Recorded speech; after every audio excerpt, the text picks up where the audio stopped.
Welcome into the Trevor Staub Show, episode number 57. Today, we have the recent Champions Cup winner, Isaac Robinson, join the show today. We're going to talk all about that awesome win, his first major of his career, so let's hop right into it. Okay, we welcome on our guest for the show today. Today, we have a major champion. We've got the 2023 Champions Cup winner, Isaac Robinson. Thanks so much for joining the show, Isaac. Thanks, Trevor. Yeah, so we had you on, I guess it was last year technically now, after winning Idlewild. Back now, Champions Cup winner. But before we get into that, I just want to know, obviously things have changed a lot now that you've won a major this season. But leading up to that point, how are you kind of feeling about your season? Because I know you started off a little bit cold, started heating up a little bit moving into this weekend. But what were your feelings about the season moving into this event? Yeah, you mentioned I had a terrible start at Vegas, missing the cut, and then missing cash at, I believe it was Austin, and then placing, mid-20s to high 40s in the other couple events. So not the great start I wanted. I was looking to do a little better than that. But before Champions Cup, I had two top 10 finishes at Blue Ridge and Music City. So I kind of had my confidence. I kind of felt like my game was back.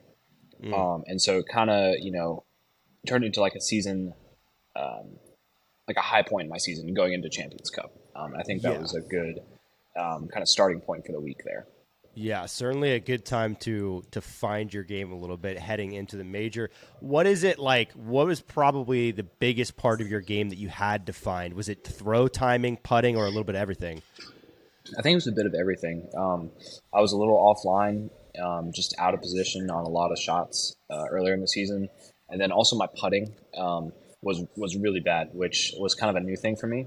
So I hit the practice green a good bit between, Austin and Champions Cup. And I feel like it's getting back to where I want it to be. Nice.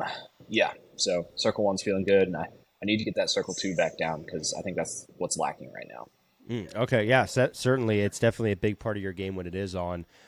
So as you're entering the week, is Champions Cup, is that kind of an event that you really had circled on your calendar? Or was this one that you were anticipating a lot, knowing that it is a wooded course and a major?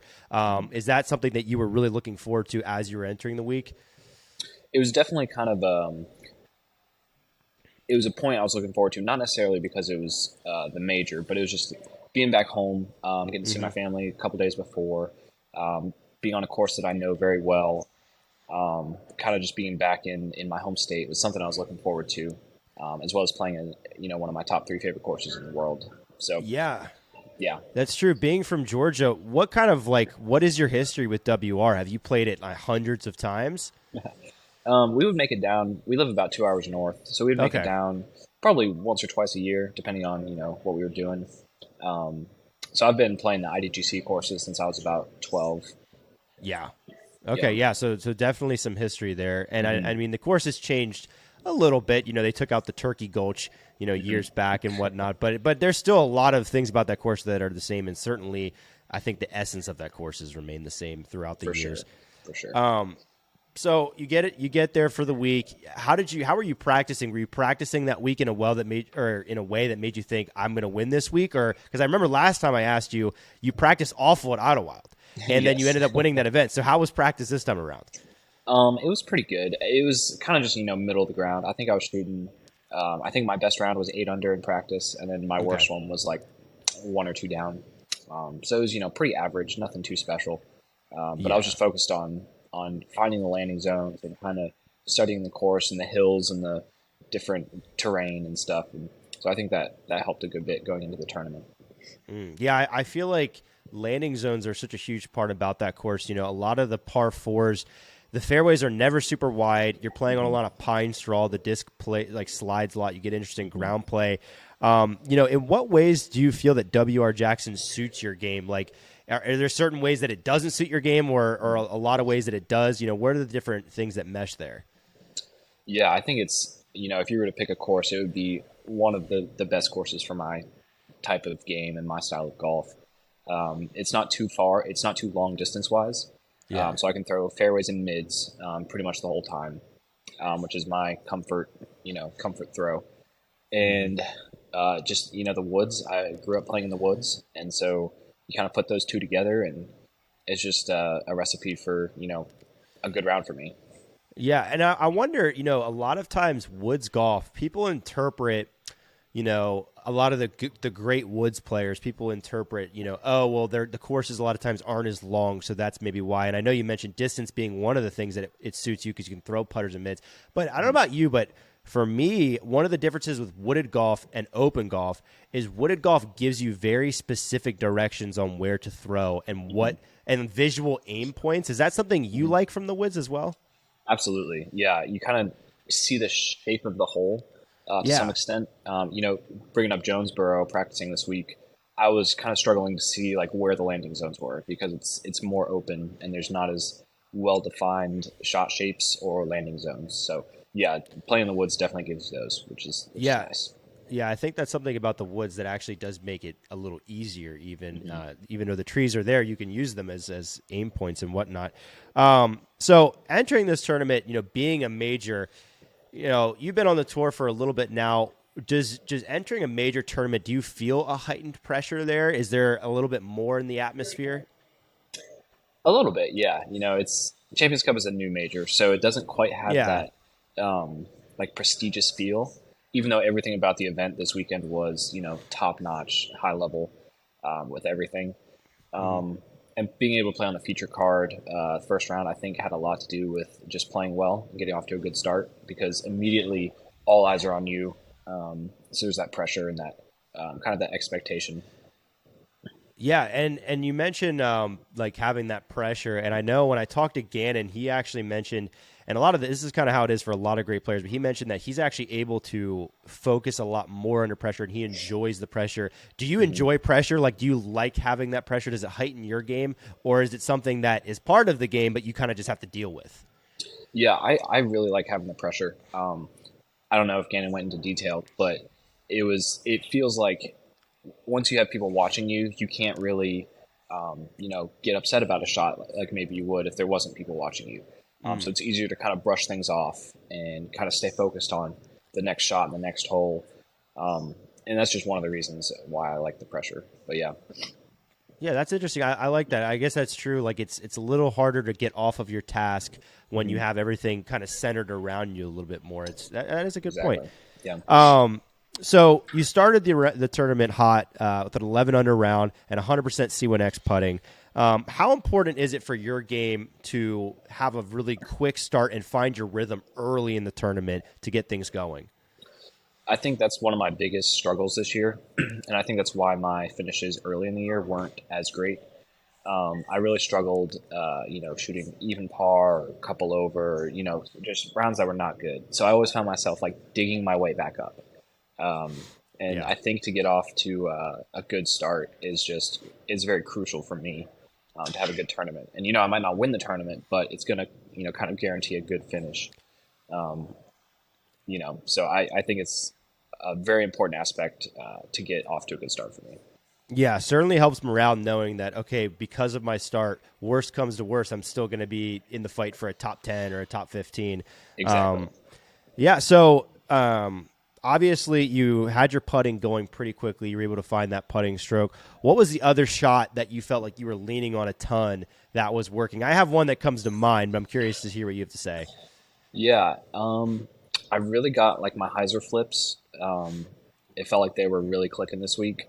Yeah. There were a lot of shots off the tee or even second shots on par fours where I was hitting, my neutral fairway drivers, my F3 and my FX4 on a slight angle of hyzer, and they would just flip up and ride straight. And I think that was really what was working and helped me kind of score those low numbers. Yeah, I was going to say the one shot I saw you throw pretty well and that I thought is a very important shot at that course is turnovers that get to flat and pan and get down like at a good angle. I felt like that was one you had working too, and that is like super necessary at that course and not necessary at a lot of courses. Like it's not the turnover shot. I feel like you don't see in open courses nearly as much as you do in the woods. Yeah, not easy. Yeah, it's not as common. You mentioned you're relying on the FX4 and the F3 a lot because you know this course so well and because you can go to your fairways and mids. Was this a type of event where you felt like you're reaching for basically the same 4 or 5 discs the whole tournament, or did you have to go a little deeper into your bag? No, it was we play same 4 to 4 to 8 discs probably. It's Yeah. funny that you bring that up because me and my brother played a practice round with Brody and Ezra, which was a blast, and Yeah. we brought 6 discs. Yeah. So we just carried our discs, and there wasn't really a disc I was missing during that round either. So yeah, kind of the same discs throughout the entire tournament. Yeah, I think that's a course too where like you can get around really well with a neutral flying disc just to change the angle up too. It doesn't demand a lot of very specific shots. So Exactly. you can kind of shot shape out there. So obviously putting was a huge part of your success, and you mentioned kind of finding that putt recently. Still working on the C2 putts. In your game, with your putt, I feel like you have a somewhat unique putt, a very spinny putt. A lot of people talk about it. It's kind of polarizing. What do you find is like the difference between like, okay, my putt is on or my putt is off? What are you noticing between those two things and like that you're kind of trying to work on to get it back? Yeah, I think part of it was one part of it was mental. When I Sure. set to a putt, it's 90% mental. I just didn't have that confidence early in the year. I wasn't confident in the comebackers, which left me kind of tentative on the longer putt.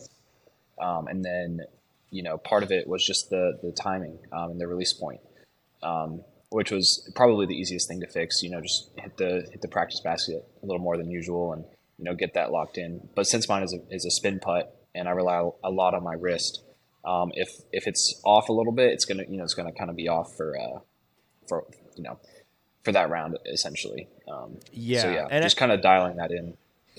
Right. And you definitely like I feel like your putt, but from the time you step up to the time you throw your putt is pretty quick. What do you go through in your putting routine? Is there like are you visualizing things? Are you keying off anything, or is your putting routine kind of the okay, get up there, don't think about it too much and throw your putt? Yeah, and my routine is pretty quick, but I'm also thinking about the putt while I'm watching other people putt. So Okay. I'll kind of analyze my lie, analyze the wind, look at how maybe how their putt went, and I'll base mine off of that. So before I step up, I'm kind of going through these different routines in my mind. Then I'll have I don't have a lot to think about once I step up, and I'm just aiming at the basket and trying to get it there. Yeah, no, that's good. I think a lot of people probably wait to step over their putt to do that stuff. And I think the longer you're standing over the putt, for most people, the lower your chances are of making said putt. So I think that makes sense to kind of analyze things and go in with an attack plan. That makes a lot of sense. So you were in the lead for almost the entire event. You went wire to wire from round 1 to 4. I want to know what kind of mental toll does that take on you during the round, but then what kind of mental toll does that take like at nighttime when you're sitting, waiting for the next round to start? Yeah, I think during the round was probably the easier one of those two. Yeah. Once I stepped on the tee pad, it was I was very confident in my shots, very confident on hitting the gaps in the fairways. So there wasn't really a whole lot of pressure. Fourth round is a whole different story, but the Sure. first 3 were fine. But those nights were rough. I Yeah. took, one of those nights I took some melatonin to help me sleep, and even Yeah. then it was not great sleep. And then certainly the after the third round, that night was probably the worst night ever. It's Oh yeah. just up all night. My stomach was just in knots, and Oh just my thinking about goodness. what the next day held, and yeah, it was a rough one. But Yeah, well, and because like I feel like you're so just ready to get the next round going, like almost like continue the hot streak that you're on. Because as part of the thinking, like, are you stepping up to that first tee the next day, being like, well, I hope it's still here. Like I hope I'm still game's still working. yep, Yeah, I feel yeah, like that's probably the hardest part especially when you have such a hot streak going, and it's like, and you have to do that to win on the tour these days. Like yeah. you can't slow down. So like you're just kind of stepping up, like, well, let's hope today is just like the other ones. Well, Um, yeah, and the thought going through my mind was, after the first round, I was like, oh, this is pretty cool. And then the second round, I was like, all right, this is great. But then the thought of like having to do that 2 more days right. it felt impossible. Um, Yeah. and so then, after the third day, I think I shot 12 on the third day. It was like, holy cow, like, I'm coming down to the last day. And it was just like this sense of relief, just one more day, one more round, and it can be over.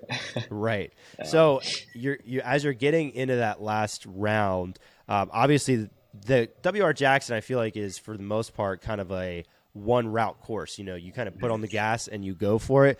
Was there any strategy change at all going into the final day? Not on the front nine. The front nine I Okay. tried to play exactly the same. There's not a lot you can do differently, in my opinion, Yeah. because you want Yeah. to try to score on the front nine. Hmm. Once it came to the back nine, it was definitely starting on hole 14. I disked down to a mid instead of a fairway that I had been throwing. So just trying to keep it in the middle, keep it in the fairway, and then I went, mid on 15, which I hadn't been doing. And then, 17, there's not really a way to play safe. So Yeah. I had to go for, that was kind of the pressure shots there. And then, 18, just the same shot. And at that point, I felt like I had it pretty well under control. So, Yeah. And part of the strategy, I feel like, going into Sunday attire. Have you ever put any thought into what color you wear on championship Sundays? I know a lot of people do, and you went with the green, and it worked out. Was there any thought behind that? well, it's funny because I had on black. And Ooh. I ran into Gannon, and he was like, dude, what are you doing? He's like, you got to wear bright colors for Championship Sunday. So, I was like, all right, well, maybe he has a point. So then I went and changed into green. And I think, I mean, it it worked out. Now, I mean, at this point, does green have to be like the Sunday color? I think it might have to. Yeah, from now on, Yeah. I think that's going to be my thing. I think more players have to adapt to that because it's so easy. Now, I will say, if you go all black on Sunday and win, that's pretty awesome. But if you lose, it looks like your own funeral. So Exactly. it's a very much double-edged sword there going on black. Shout out to Yes. Gannon. He picked the winning Yep. winning apparel. Oh, yeah. So a big thing with pros who have the lead, like always the talking point, even on coverage, is are they looking at the live scoring? My question is, when did you start looking at the live scoring, and did you have a preset like time going into the round? Like on hole one, are you thinking, okay, I'm not checking the scores until this hole? Yeah, so usually the way I go about rounds, I just check live scores all throughout it. That way I'm not Okay. like shocked or nervous when I do check. Yeah. So just kind of get myself used to it right off the bat. But this one, being in the lead, I think I didn't check them until hole 5 or 6. Okay. At that point, Silas Schultz was killing it, and 5 Yeah. down through 6. And I was like, oh, well, surely that'll, stop a little bit. And then every hole I checked, it was just like, it kept getting better and better and better. And I was like, oh my gosh. So then feeling that pressure kind of from hole 6 to about hole 13, I was like, that was probably the worst part of the round. Hole 6 through 13, just that stretch there when I got so many pars Right. and just couldn't get a birdie to save my life. It felt miserable. Yeah. And I was just gonna all the say- time watch it. Yeah.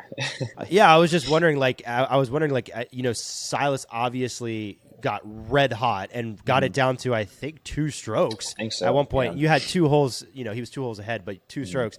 Like, that was a real threat to you, like seeing his score rise up there? Were you really thinking like, oh my goodness, I could lose this thing?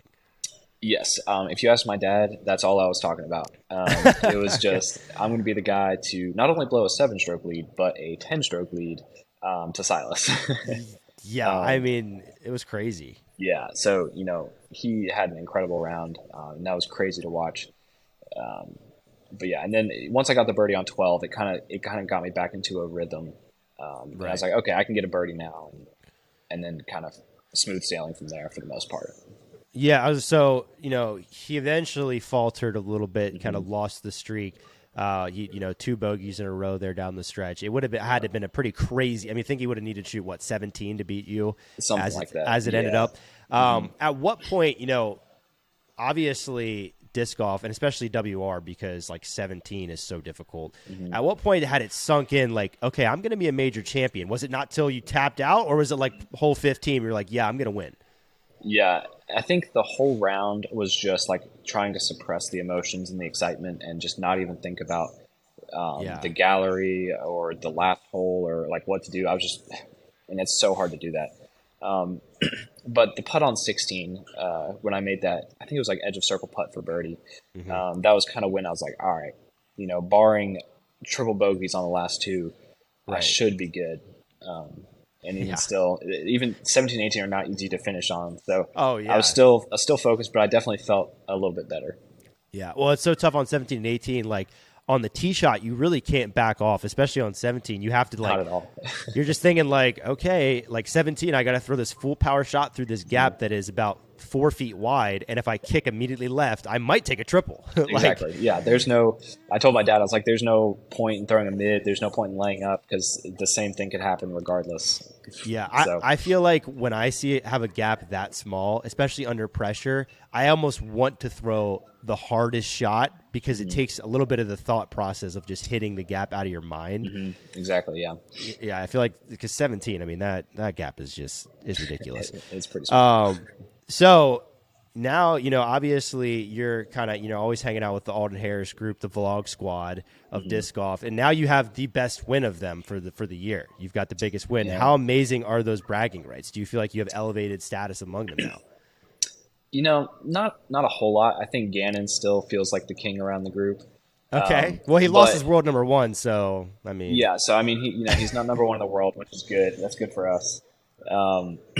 But no, he still has 2 Silver Series on me, and I told him I just I need to catch up with that, and I feel like if I get 1 more Elite Series, I think that should count as 2 Silver Series easily, if not more. I feel like it should. So I'm chasing that 1 more Elite Series, and then I think me and Gannon will be tied, and then we'll have that conversation about who's better than who.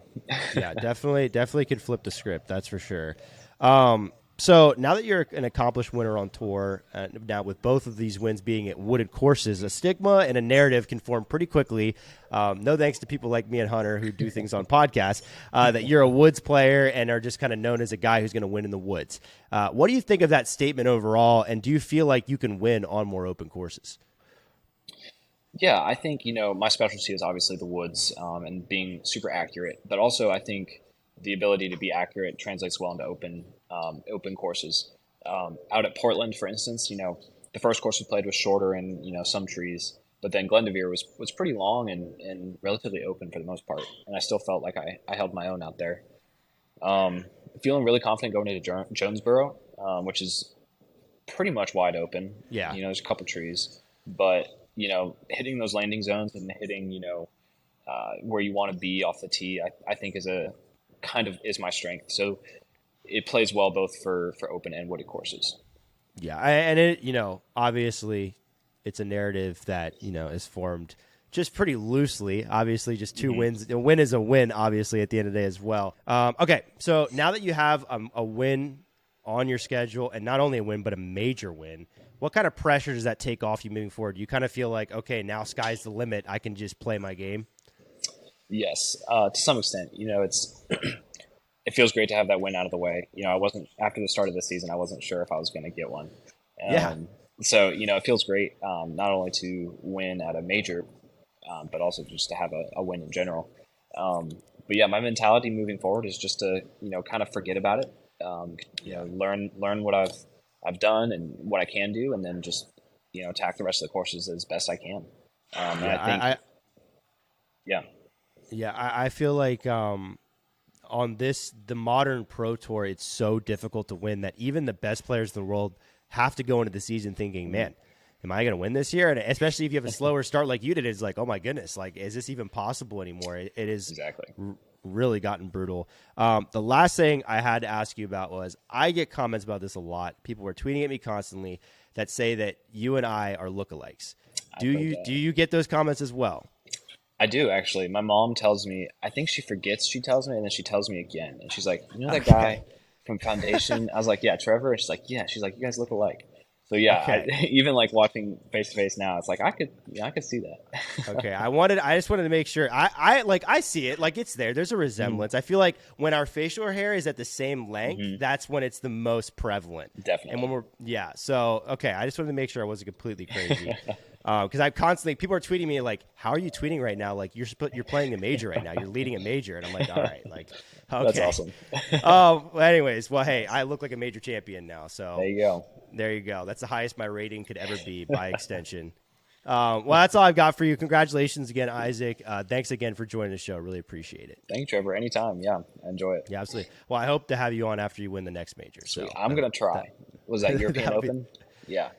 Give me my best. That'll be the goal. All right, thanks once again to Isaac for joining the show. Really great hearing from him. Super happy for him and winning that major. It's an awesome accomplishment, and he's definitely a player to be continually watching out for as he heats up this season. But other than that, we'll be back next week with another great episode, and I'll see you then.